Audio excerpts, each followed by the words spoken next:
All for One from My Hero Academia versus Aizen from Bleach. Cars from JoJo's Part 2 versus Kaido from One Piece. Madara from Naruto versus Gilgamesh from the Fate franchise. And Meruem from Hunter x Hunter versus Father from Fullmetal Alchemist Brotherhood. But in the end, there can only be one. Hello everybody, I'm Briggs, and like always, welcome to All Day Anime. And in today's video, we will be deciding the most overpowered, broken antagonist in anime, based on the 8 characters I just mentioned, which you guys actually helped me decide on via Twitter. If you want to follow me on Twitter, the link is down below, so you can participate in my next bracket video. This is also my genius way of pushing blame. That way you can't say, oh, you should have had this character or included this character. Where's this character? Cause at the end of the day, you guys chose them. Therefore, it's not my fault. However, in the future, I will do polls to make this more organized. Just a few reminders. This is not a power scaling video. It's not about who is the strongest, but rather who is the most overpowered, broken character within their respective world. And the reason I do this is a world like Dragon Ball, for example, would automatically win many of these tournament brackets, cause even relatively weak characters are still able to destroy planets with ease. And that doesn't necessarily mean that they are overpowered compared to what they would be fighting against within their anime. But on that note, let's jump into the first round. All for One from My Hero Academia versus Sosuke Aizen from Bleach. Aizen actually being one of my favorite antagonists of all time. And let's just pretend I'm an anime only for both series so that I don't include any spoilers and you guys can't be mad that I didn't include characters from the manga. All for One is the true leader and benefactor of the League of Villains, the primary antagonist of the Hideout Raid arc, and the central antagonist of the series, along with Tamura Shigaraki. All for One's quirk allows him to steal other people's quirks and render them his own. So essentially, he can obtain any quirk within the world of My Hero Academia. He currently is known to have at least 15 quirks, but likely a lot more. That's not including ones that he's passed on to others, as this quirk can also give stolen quirks to other people. The best part of his ability, in my opinion, is that he can actually stack and combine his quirks. For example, he has a quirk known as Air Cannon, which releases an air shockwave from his arms. And he strengthens this quirk with the quirk Spring-like Limbs, as well as several other power-up quirks according to him. He also stacks many unknown quirks to achieve incredible strength and durability, being able to compete with All Might and even survive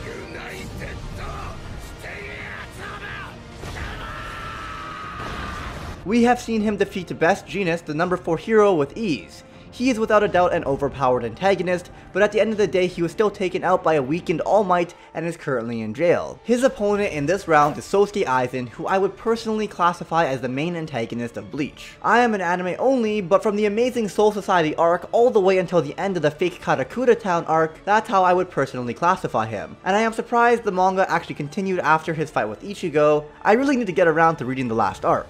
Regardless, this man is ridiculously overpowered within Bleach. His Zanpakuto special ability is Perfect Hypnosis. It controls the 5 senses to the point where he can make any target misinterpret another person's form, shape, mass, feel, and smell to any extent. The initiation condition for Hypnosis is for the enemy to see Kyoku Suigetsu at the exact moment it is released.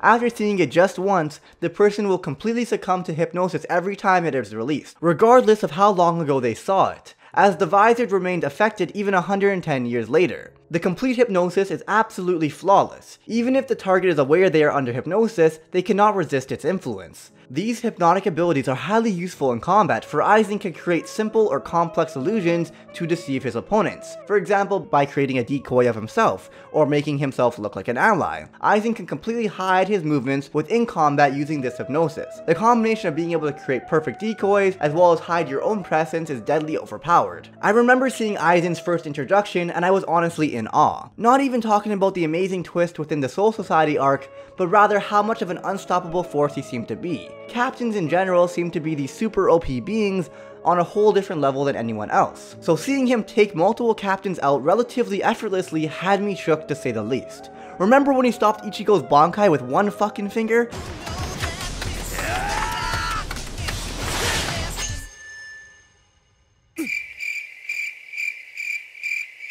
He is so OP that he literally stopped Ichigo's OP. Complete hypnosis paired with a genius intellect definitely puts him above All for One in my opinion. I do have more to say about Aizen, but it will have to wait until the second round as he advances with relative ease. It was clearly all part of his master plan. The second matchup within the first round is Kars from JoJo's Part 2 versus Kaido from One Piece. Kars is the leader of the Pillar Men and the creator of the Stone Mask. His original form was definitely strong, but it wasn't overly overpowered. However, he later achieved a form where he is known as the Ultimate Being. Oh my god, within his wiki page, if you look under immortality, it says, Kars is invincible, immortal, and nigh indestructible. He does not age, is self-sustaining, and is described as more beautiful than a Greek sculpture. I don't know if that Greek sculpture part was necessary or has anything to do with immortality, but I definitely agree. 100%. Kars can heal any wound in a short period of time. He can sense the heat and air pressure around him by forming antennae. His vision is akin to an astronomical telescope, and he is able to hear anything from whale calls to bat screams. In his ultimate form, Kars is able to use the Ripple, but at a level that is hundreds of times stronger than Joseph's. According to Stroheim, Kars' Ripple is comparable to the intensity of the sun itself, and it can literally melt and vaporize human flesh on contact. Kars' body contains the DNA of every organism to ever live on Earth. He can manipulate his entire body on a cellular level to gain the traits of any life form, such as bird-like wings that enable him to fly. He can even detach part of himself and transform them into separate organisms that act independently of himself, such as turning his hand into a flesh-eating squirrel or turning his feathers into armadillo-scale projectiles that morph into piranhas and octopus tentacles that he used to bring down Joseph's plane. He can also alter his body to withstand extreme conditions, as seen when he evolved a continuous layer of inorganic porous material to survive being submerged under magma. Kars is one of the most broken characters within JoJo's and is definitely the most broken character before stands were introduced. And he is facing off against the Yonko Kaido from One Piece, also known as the world's strongest creature. For those of you who may not know how the One Piece world works, Yonkos are insanely strong pirates. One could even say that the 4 Yonkos are currently the 4 strongest pirates. But what makes these Yonkos so OP on top of their strength is their huge influence, massive crews, and the territory that they hold power over. They are world powers, but for the sake of this video, we will be just looking at Kaido as an individual. Kaido is highly confident in his power and considers himself to be far above the likes of supernovas, referring to their actions as little pirate games, even refusing to take the Straw Hat Pirates and Heart Pirates seriously. He also won against Deko Moria in his prime and killed his entire crew. Being a Yonko is on a whole different level than being a warlord or a supernova. He initially planned on taking Whitebeard on at the Battle of Marineford, and it was stated by the Gorosei that Kaido is one of the few beings that would be able to defeat Blackbeard. So we know for a fact that he is one of the strongest beings within the One Piece world, but at the same time, the extent to his power is very unknown. At this point, for the sake of One Piece fans, I'm going to have to give a spoiler warning, as I'm going to cover some manga material. We know he has insane levels of durability, as he survived his jump from Sky Island, which was 10,000 meters above sea level, and he was pretty much unaffected by Luffy's Gear 4 attacks. This durability has given Kaido the reputation of being unable to die. He has been caught and tortured 18 times, and people have attempted to execute him 40 times, only to fail as Kaido survived every single attempt because every single execution weapon broke when being used on him. This dude's durability is so insane that he literally has a hobby of trying to kill himself, but fails every time. And we haven't seen him do much in regards to strength, but he did one-shot Luffy in Gear 4, which says a lot. However, we don't know the extent of his durability, and we cannot assume that he's immortal. It's never stated or shown, unlike Kars from JoJo's. Kars is definitely a more broken character when it comes to abilities. I don't think Kars is necessarily the most overpowered character within JoJo's technically,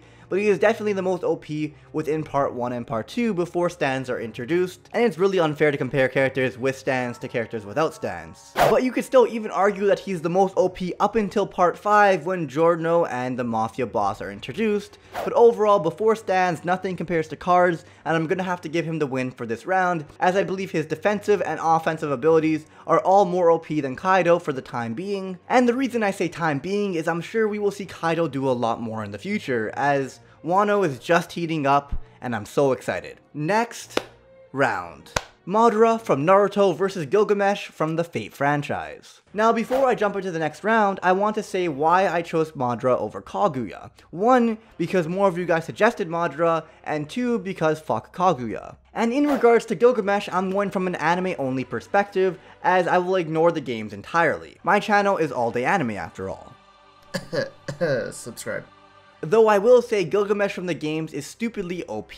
And from what I have heard people say and read online while researching this character, he would probably win this bracket. But at the end of the day, I've never played the games, and overall I think it makes more sense to judge these characters based on their actions within the anime only. So let's get into it. Madara Uchiha was a legendary leader of the Uchiha clan. He founded the Leaf Village alongside his rival Hashirama Senju with the intentions of beginning an era of peace. Madara was one of the most gifted shinobi in history, recognized as the strongest member of the Uchiha clan in his lifetime. After his return from death and acquisition of Wood Release, Madara was more than powerful enough to defeat the 5 Kage at once. Kages being the leaders and usually one of the strongest individuals within their respective villages. And he took on all 5 of them at once. He also pretty much has every Hacks ability within the world, including the Sharingan, the Mangekyo Sharingan, the Rinnegan, the Rinne Sharingan. So he was originally one of the most OP characters during his lifetime, being able to push Hashirama Senju to his absolute limits, Hashirama being known as the god of shinobi. And then when he comes back, he becomes infinitely more overpowered. He even managed to seal the 10 tails within his body,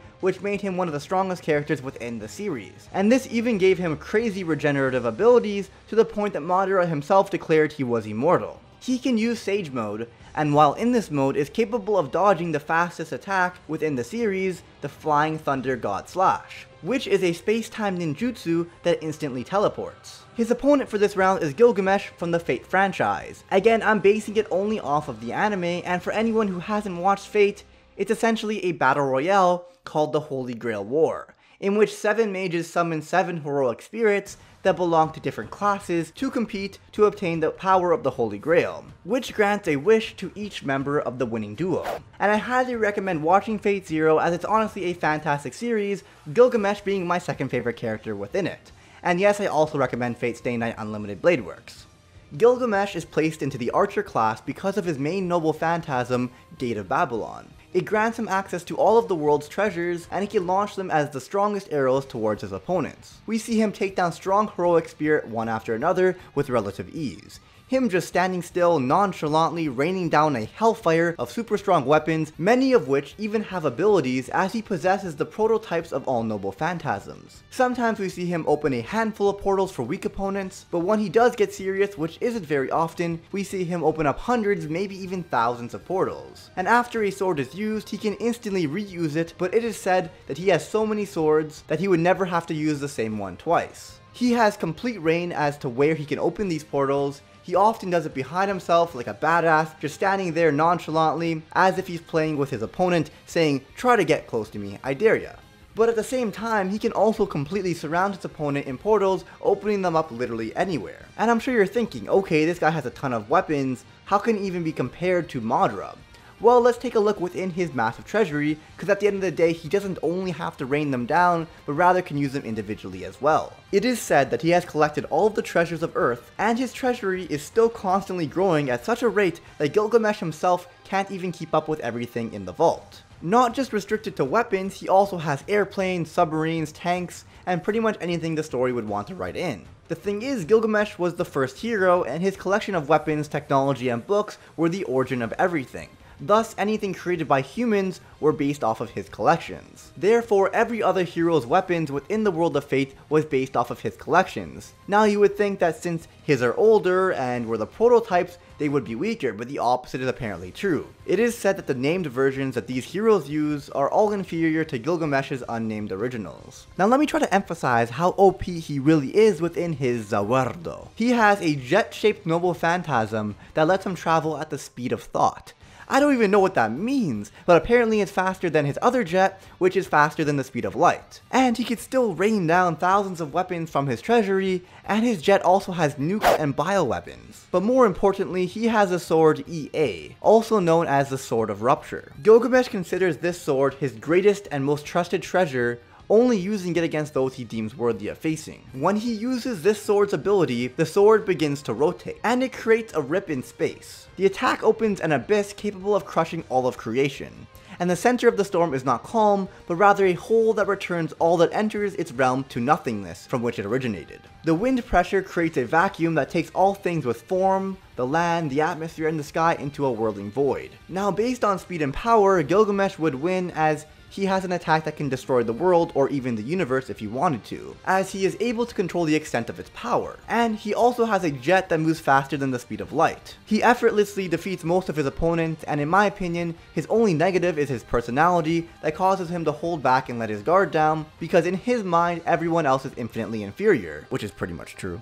Especially with the nature of how this bracket works, when you compare him to everyone else within Fate, their abilities aren't even close to his magnitude. So I'm definitely going to have to advance Gilgamesh to the next round and give him the win. However, I do realize this isn't the choice most of you expected or wanted. Going into researching this video, I honestly thought Madara would win this matchup, but I'm pretty confident with my choice. However, since I know a lot of you likely disagree, I'm going to hit up my boy Nuxtaku to hear his expert opinion on the matchup. Take it away, my man. Thanks, Lord Brigo. Very cool. So when I was asked, when Lord Brigo was spitballing ideas, who's a more overpowered villain? Madara Uchiha, you know, the guy who could drop meteors and tries to trap the entire ninja population in an ever-living dream where he controls the world. Or Gilgamesh, a guy who could throw swords out of portals. My answer immediately was freaking Gilgamesh. I mean, I've made a lot of Naruto videos in my day. I've talked about Madara at length at different occasions, but overpowered is different than powerful. Comparing Madara to the people in his own universe, he was weaker than Hashirama when he fought him in his lifetime. When he was revived before getting the 10 tails to make him a Jinchuriki, he was weaker than Yin Yang, Naruto, and Sasuke. He needed the 10 tails Jinchuriki to be stronger, and he was still weaker than Kaguya. He was not the strongest in his world. Was he strong? Yes. Overpowered? Yes. As overpowered as Gilgamesh? No. Gilgamesh was up against Alexander the Great, who had an endless army that he trapped you in an alternate universe that the army can destroy you. His attack can literally destroy reality and destroys the entire false universe created by Rider. His Gate of Babylon attack, shooting conventional weapons like a powerful ass machine gun, is strong enough, but his mythical sword Ea that can literally destroy anything just puts him head and shoulders above everyone else in his universe. He was completely undefeated in Fate Zero, and in Fate Stay Night Unlimited Blade Works, when he was beaten by Shiro, he lost to his own hubris. He did not use Ea because he didn't want to use it against a filthy commoner, and that's what caused him to be defeated. Having used Ea, he would have been able to destroy the Unlimited Blade Works space-time bubble Shiro created the same way he would have been able to do it to Rider's Ionian Tyroi in Fate Zero. Gilgamesh is undeniably more overpowered than Madara. Go bitch in the comments. Thank you, Nux. Very cool. Everyone check him out in the description down below. He makes fantastic, hilarious, satirical, analytical content. Truly one of the best and most unique anime-related channels on YouTube. Without any more delay, the final matchup of round 1 is Meruem from Hunter x Hunter versus Father from Fullmetal Alchemist Brotherhood. Meruem from Hunter x Hunter, who is in my opinion the strongest, most overpowered character in the series. Normally the protagonist is the one to defeat the villain of the arc. However, Meruem is so overpowered, they had to bring out the leader of the Hunter Association and absolute badass Isaac Netero to take him on. Netero versus Meruem is one of my favorite fights of all time, Netero being the strongest human, and in the end, even he wasn't enough, and had to resort to blowing himself up to try and kill Meruem. At the end of the day, he is the most OP being within Hunter x Hunter, having insane levels of speed, strength, and durability. He was literally able to decapitate 2 squadron leaders with his tail when he was first born, without them even noticing. But at the end of the day, his greatest feat was against Netero, being able to take on and adapt to his immeasurable strength and abilities, pushing him to his absolute breaking point. And Meruem's opponent in the first round is Father from FMA Brotherhood, who is the central antagonist of the series. Father was originally known as the Dwarf in the Flask. He later created a container that looked like Hohenheim, Edward's father, but the main form I'm going to be focusing on for this video is his younger looking form, which is the most overpowered. He achieved this form by absorbing the entity beyond the gate. According to him, he now possesses the power of God.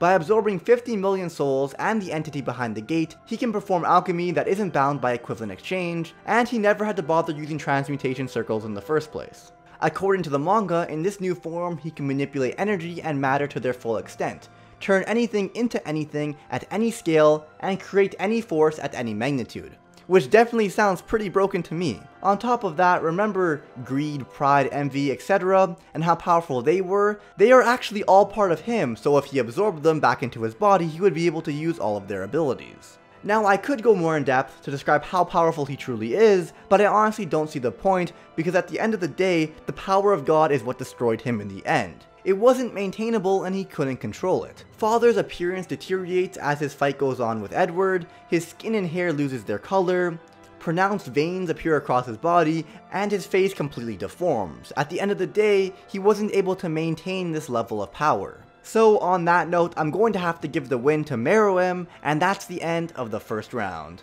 In the second round, we have Aizen versus Kars, and Gilgamesh versus Meruem. The second and third round usually go by a lot faster, as I've already discussed all these characters in detail. Before we begin, however, I just want to say that I do have a Patreon, and I'm hoping to use it to pay for editors, to help maintain this level of quality videos, and to still be able to upload relatively frequently. Aiming for at least once a week going forward, so I definitely appreciate any donations you guys would be willing to give. Also, I've been Twitch streaming lately, so all links are down below, but without any more delay, let's jump back into the video, starting with Kars versus Aizen. Aizen possessing perfect hypnosis, while Kars is the perfect being unable to die. And personally, I think Kars is more broken. Joseph literally had to pull off a miracle to defeat Kars, letting him drift away into space for all of eternity because there was truly no way to kill him. While with Aizen, Ichigo was able to defeat him, because in order for his hypnosis to take effect, you would have to see his sword's release. Why and how he was able to plan every single detail of Ichigo's life, but for some reason never decide to show him his sword's release as a backup plan is beyond me. I personally think they had to do this, otherwise he would be unbeatable. On top of losing to Ichigo, from what I've heard, there's actually more people stronger than Aizen within the manga, so on that note, since you literally cannot kill Kars, I will have to advance him to the finals. The second matchup of round 2 is Gilgamesh versus Meruem. Both of these characters definitely being the most overpowered beings within their respective worlds. However, the only difference is Gilgamesh himself isn't necessarily overpowered. He can die or be injured, we have zero concept of his speed, and the worst part of him for sure is his personality. That puts him at risk as he is constantly toying with his opponents, holding back, and even lets his guard down. What makes him strong is his noble phantasm and the Gate of Babylon, which gives him access to an infinite amount of weapons, some of which are insanely powerful. But because he relies on weaponry, and because of his personality, he does have weak points. In comparison, Meruem has barely any weaknesses. During the fight itself with Netero, even though he is arguably the strongest human and possesses immense power and speed, it was all worthless in front of Meruem. Meruem took thousands of blows within the battle, but none of which affected him, showing his insane levels of durability. Meruem slowly adapted and then overwhelmed Netero. Meruem has a super genius level intellect according to the wiki, so not only is he stronger than you, but he can also outsmart you. So on that note, since he has less weaknesses than Gilgamesh, I'm going to have to advance him to the finals. And in the left corner, we have Kars from JoJo's Part 2, facing off against Meruem from Hunter x Hunter.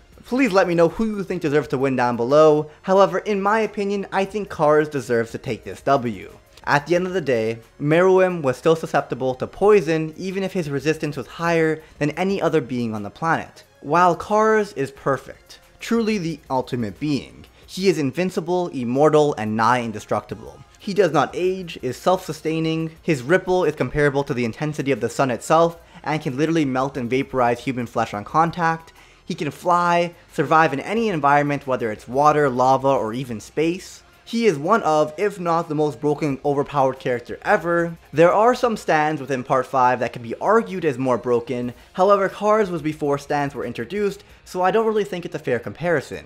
But also, the characters within Part 5 are still human and have weaknesses. At the end of the day, I'm going to have to give the win to the ultimate being, Kars from JoJo's Bizarre Adventure. I hope you guys enjoyed the video, subscribe for more, smash that like button, consider supporting me on Patreon if you want more quality content as frequently as possible. All the links are down below. A huge thank you to Viva the Loser, Mick Manga, The Ethan, Shoot Alpha, Ace17FFDP, Beck, and Nick Sands. And just like that, I will see you guys all next time, dudes. Shinpaku.